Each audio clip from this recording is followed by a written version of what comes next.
It's the December of 2023 and I start self-improvement. Self-improvement is kind of this thing where you look at every area of your life and you see how you can improve it. So I was starting to improve my physique. I was going to the gym. I was improving my health. I was taking supplements in order to feel more awake and alert rather than like feeling all groggy and tired like most people would. I was improving every aspect of my life and I noticed something. And you may notice this if you ever start self-improvement. The things that I had were starting to drift away from me. And you'll notice this simply because you have less in common with them. And here's what I mean. The things that I had, okay, we talk about fucking video games and cinema movies and stuff like that. When you get onto self-improvement and you stop the bad habit and you stop spending 6-9 hours of your life scrolling TikTok and getting onto the latest trends and playing video games, and you do more productive things and you focus on your diet and you go to the gym and you start learning how to talk to people and you go outside more and actually touch grass, you don't play video games as much. And because of that, I had less in common with these people. And of course, there's nothing wrong with them wanting to play. No, that's a lie. There is completely something wrong with that. But it's not really my place to say because I couldn't really care less if they personally want to play video games for most of the day. The point is, because they were interested in one thing and I was interested in another, there was nothing to discuss with them. The one thing we had in common was shattered. And because of that, I couldn't really call them my friends anymore. Because what is a friend? Someone you enjoy the company of, someone who gives you mutual benefit, where you give them stuff and they give you stuff.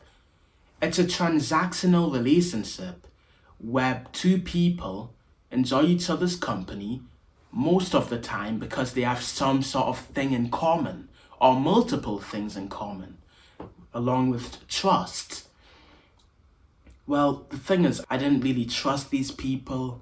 Like, for example, if I was in some danger, if someone was threatening to kill me, I wouldn't trust these people to help me in any way. These are basically just acquaintances I'd laugh with sometimes. They weren't really my friends. The only thing we had in common, that was video games and TV shows, well, I stopped doing those. I couldn't talk to these people anymore. And because of that, I felt sequestered. I was alone and isolated. I didn't have anyone to talk to despite improving my life. And that kind of destroyed me in a way. And you often hear the advice, you should just learn to have fun being alone. Bro, it's not about having fun being alone. That's besides the point. Humans are social creatures, and there's literally scientific evidence that proves not having people to talk to, not having friends who you can trust, it absolutely destroys your brain and your mentality, bro. It removes competition, your testosterone gets lower. There are so many negatives to not having friends. Of course, there are basic things like you have no one to play with, you can't spend time with anyone, but those are basic things. Like more internally, your immune system, your body literally gets worse. So you need friends.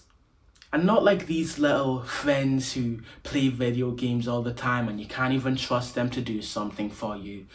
Those aren't really friends. I mean friends who you can literally say, hey bro, I am in some deep shit. I need $500 to pay these guys who are threatening to kill me if I don't pay them. And you can trust them to actually help you. Now that's an extreme scenario, but you need friends who are so deeply connected to you as you are to them that they will literally give you that much money just so you can be safe. It's very important. And you aren't going to make these friends, most likely, you aren't going to make these friends in school. you're going to make them outside in the real world. You're going to go outside and you're going to learn how to socialize. I have a course on that coming out soon, so stay tuned. You're going to learn how to socialize. You're going to talk to strangers who you don't know, that most people don't even do, and you're going to make friends that way. You'll be going to the gym and you'll see some guy who's pretty fit. You like his physique, and you talk to him and say, hey man, I like your physique. What workout are you doing today? And you start this conversation and you say, man, that was actually a really nice conversation. I quite enjoy your company. Would you like to get tea sometime?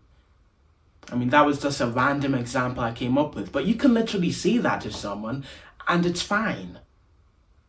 I know it's socially weird. It's very odd for somebody to just come up to a random stranger, but I'm telling you from personal experience, because I do this myself, you can go up to a stranger and literally just start a conversation with them, and more times than not, they'll actually be receptive if they aren't some fucking social autist. So, I'm telling you, you do not want to be in a position where you're completely lonely. You don't. Now, of course, in certain places in the world, it's very difficult to do what I do. Like if you're in Russia or something, and you try to do what I do, and you start being this social guy and say hello to everyone, I mean, you may get arrested. I don't know how Russia is, but I know that the police system is very strict, and even talking to police officers can be considered a crime. So you need to be careful in that regard.